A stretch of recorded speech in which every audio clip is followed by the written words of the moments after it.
All right, we have Mitch Raposo back on the show. He returns to action on January 25th at Cage Titans 47. It's great to have one of not only New England's top prospects, but a guy who's getting a lot more attention from a national standpoint as well. Mitch, how are you?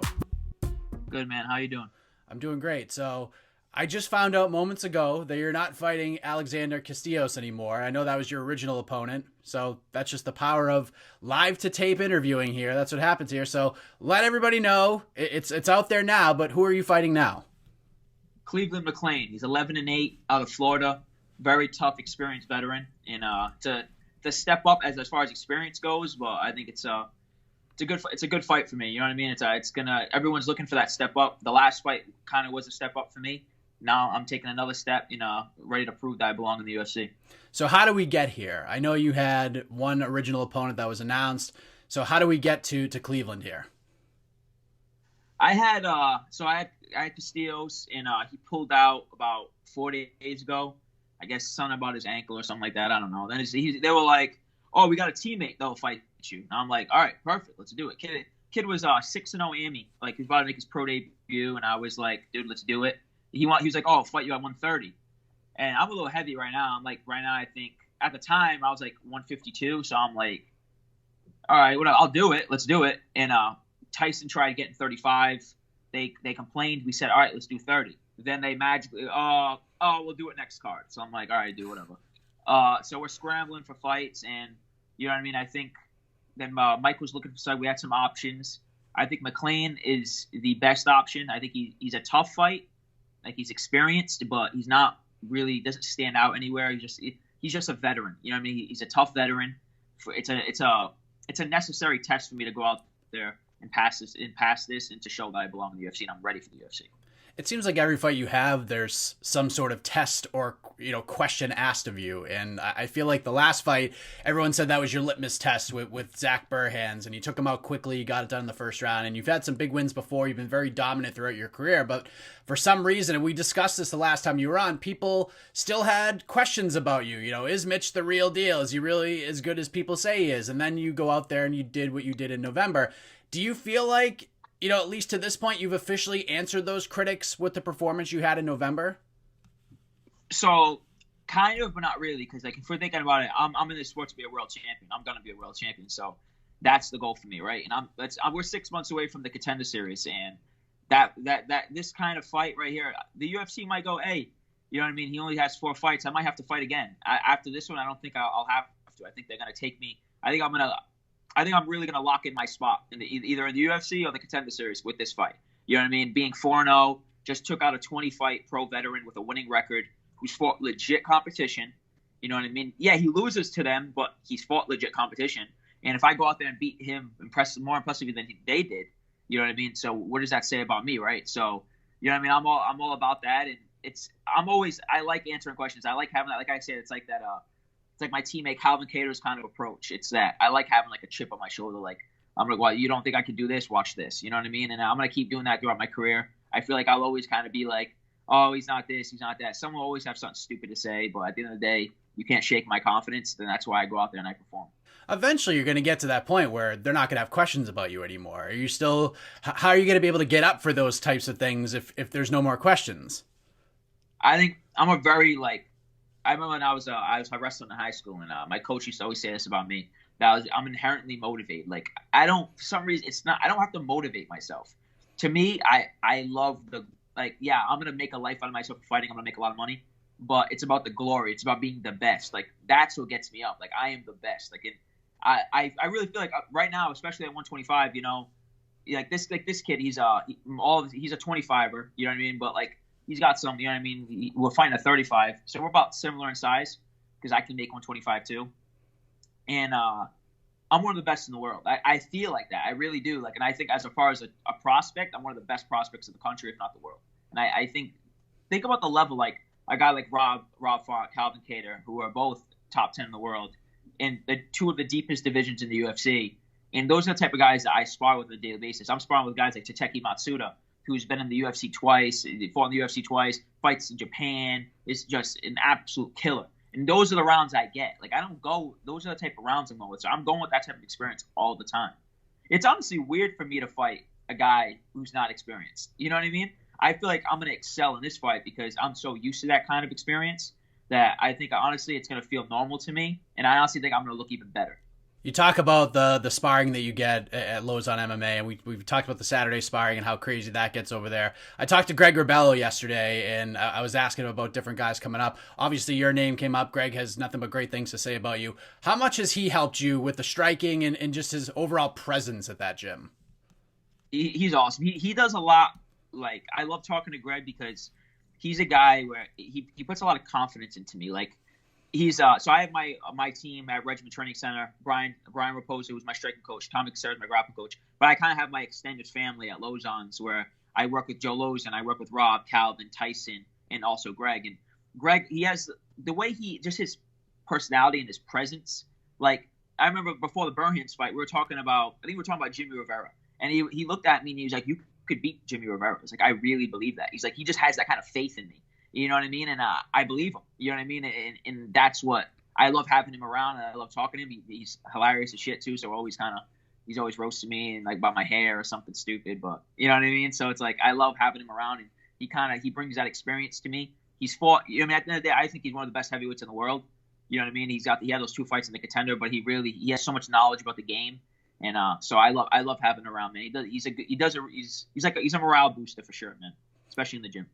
It's kind of crazy talking to somebody like you because I'm like 16 years older than you, which is just crazy. And I think back to like where I was at 21 years old. I mean, these are your like prime partying years, and you know the times where you go out with friends and you hit the bars and might cause a little bit of trouble. But you know, you've talked about, you made a lot of sacrifices for the sport and for the glory for your goal to become a world champion. And you know, these are sacrifices not a lot of 21-year-olds would make. And I know you're just getting started, and I'm not sure if you ever question if you're missing out on anything or anything like that, but do you feel more and more as these wins are coming that the lifestyle choices that you've made, they're paying off for you?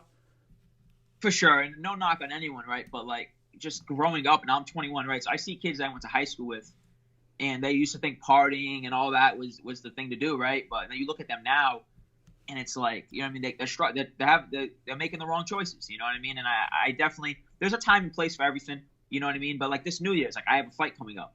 You know what I mean? Everyone's trying, like I was at a family party, like, oh, yeah, here's a drink, here's a shot, whatever. No. Like but those are things that give me like a mental edge. Like I'm doing the right things, and that's what is going to get you. It's not, at the end of the day, I do feel like you can have a little bit of fun. Like you can eat a little bad here and there, but it's like, it comes down to, are you making the right decisions? Is it affecting your training? Are you fully focused in training? Are you getting the best out of your training sessions? Is your body feeling the best? And that's what it's about to me. You know what I mean? I do the right things to be successful, and it's more so mentally. You know what I mean? I'm a type of kid, man. I'm like OCD about training. Like I get real obsessed about getting better, and if I have a bad day, I get really down on myself, and I'm so motivated for the next day to get better and have a better day. Like so, you know what I mean? That'll mentally screw me if I drink on New Year's, and I'm sure a lot of people were surprised when I asked you, "Hey, you drink?" My coach asked me, I was like, "No, I don't know." Because I don't want fight night. I'm about to walk out, and I'm like, did I do everything I could to be the best? You know what I mean? Because at the end of the day, I'm going to be in the UFC, and I'm going to be a world champion. So one day when I'm fighting Benavidez or Figueiredo or Cejudo at 30, whatever, I got to be at that level. I got to do those things that those guys are doing. You know what I mean? That's to be the best. I'm not here to be a local champ. I'm here to be a world champ, and I'm here to present a life for myself. There's plenty of partying to do, man, especially in this sport when you make it to the top and you become the best in the world. You know what I mean? Like, there's plenty. That stuff will never leave. There's a small window to be the best in the world, and I have my whole life to drink beers, man. So.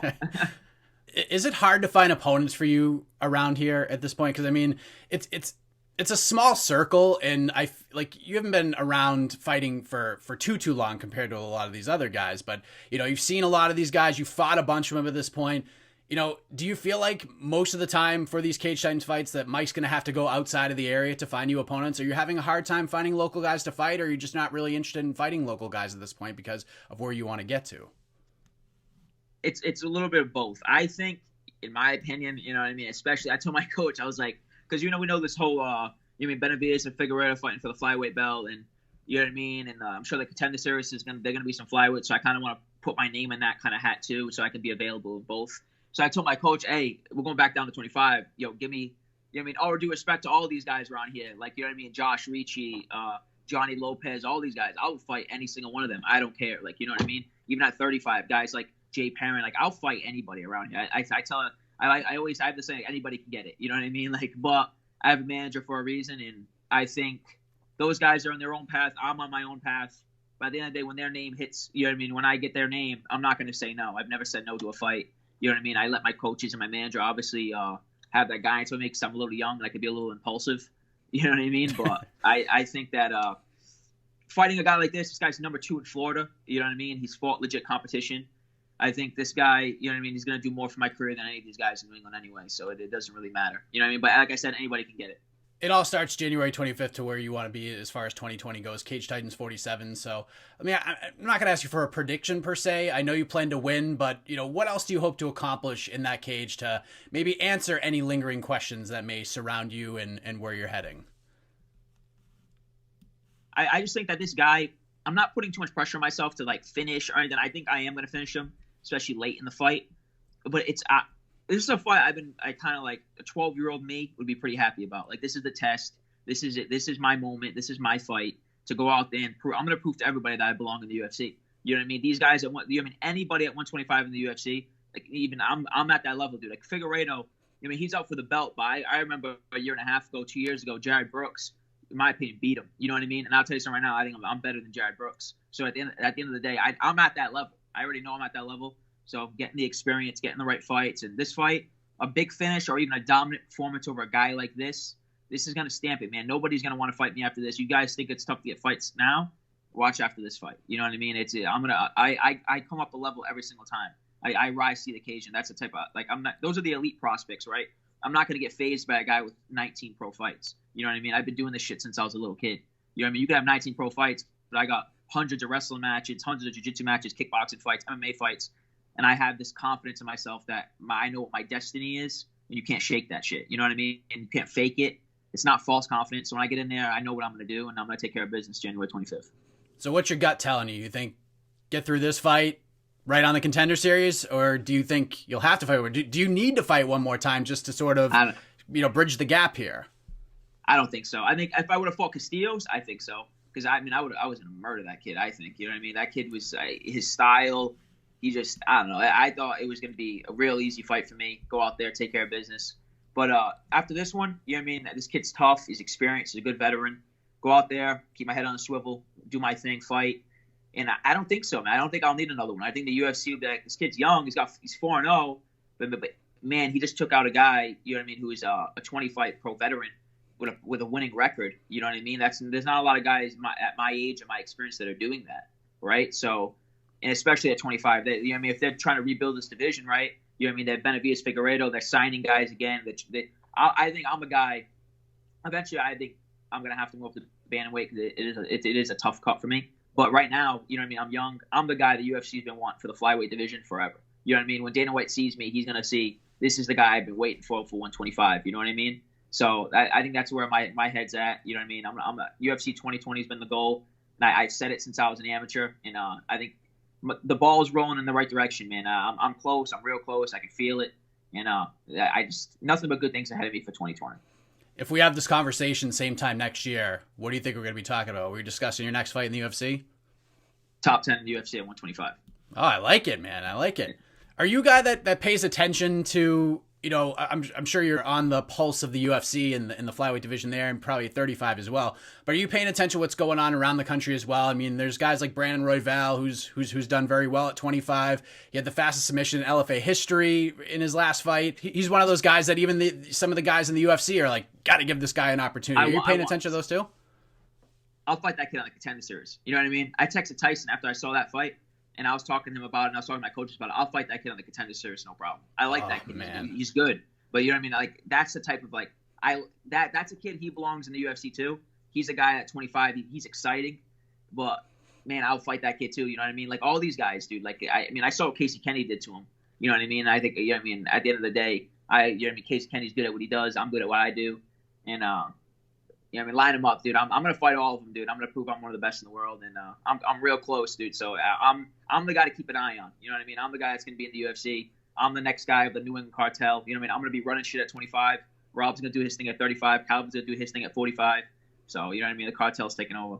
Dude, I love that fight for Cater against Jeremy Stevens. Yeah. That's my matchmaking pick after the Zabit fight. I'm like, match him up with Jeremy Stevens. That's the fight he needs, and he deserves that fight. I mean, going over to Russia, all the stuff that happened in Boston, not getting that card in the co-main event in the Garden. I think that's a perfect fight. I think it's excellent. But, I mean, it's supposed to be 5 rounds. You know, Calvin would never admit this. Obviously, I like his attitude. Like, it wasn't 3 rounds. I should have got it done in 3 rounds because that's kind of his mentality.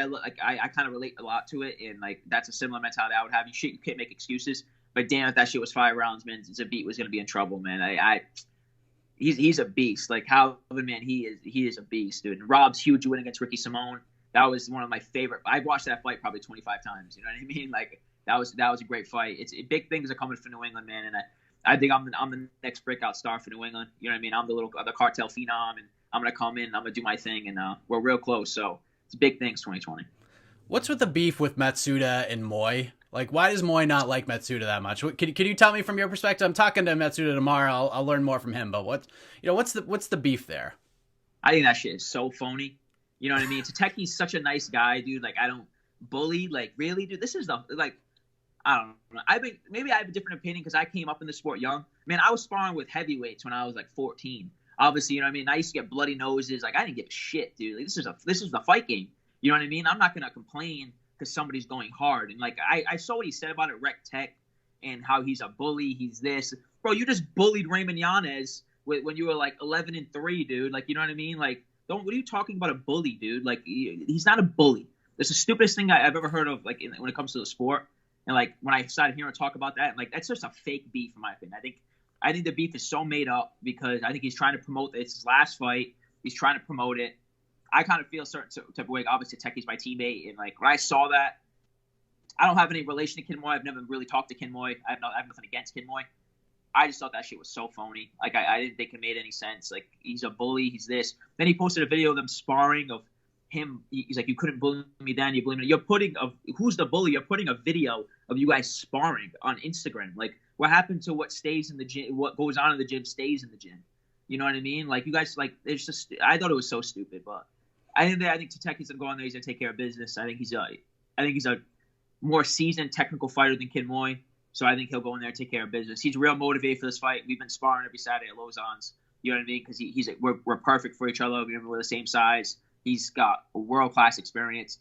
He's solid everywhere. He's well rounded. So that's what I make of it. I'm happy you asked me about that because I was just talking to my coach about that yesterday. I was like, I thought that was so phony. But hey. Maybe he's got to motivate himself. I don't know. You know what I mean? I thought it was real stupid, though, if you ask me. Yeah, I mean, sometimes you got to find that chip, and I guess he's found it. Yeah, like, no, for sure, but it was just, I felt like I agree with that because I like to find, like, little chips, but I feel like he was just reaching, kind of reaching for something that's just not really there. Like, Techie that hasn't even said anything, and, like, calling Techie a bully, and, like, I just don't get it. Like, I've gone with Techie. And yeah, I guess when we spar at Lozon's, he goes hard, but that's what we're all there for, dude. I'm trying to get better. I'm not here to play patty cake. We're here to like go out there, get each other better. He's never hurt anybody at Lozon's. I've never really seen it, but you know what I mean, do what you got to do, say what you got to say, get yourself motivated for the fight. You know what I mean? Just my personal opinion. I thought it was pretty stupid. Well, I think a lot of people have their eyes on this card and what's going to happen with you here in 2020. Mitch Raposo begins the journey to the Contender Series, hopefully to the UFC, hopefully to the top 10 by this time next year. It all begins January 25th, Cage Titans 47 at the home, Plymouth Memorial Hall. Mitch, always appreciate the time, man. Before we let you go, let the folks know where they can find and follow you on the web, social media, any shout-outs, anything else you want to get off your chest. The floor is yours, sir. Instagram, I think Instagram's Mitch Raposo_. Twitter's mraposo_. I gotta check. I gotta make that the same. But you know what I mean? Huge shout out to my team, Regiment Training Center, Infinite Fitness, where I do my strength condition, Top Gate Management, Lozon's MMA. It's a big card, you know. January 25th, Plymouth Memorial Hall. There's a lot of us on the card screaming UFC and all this. I think it's just a card to find out who's really the next guy. So you know what I mean? I think it's kind of I've put in my little self my kind of like a little mental competition. Like you know what I mean? We got like 6 prospects on this card. Let's see who's ready for the UFC. You know what I mean? Let's see who shines the brightest. You know what I mean? Like Saturday night. So I'm excited. Excellent, man. Thank you, Mitch. All the best to you on January 25th. And I'm proud of myself for not calling you Randy Costa this time. All right. Thanks, bro.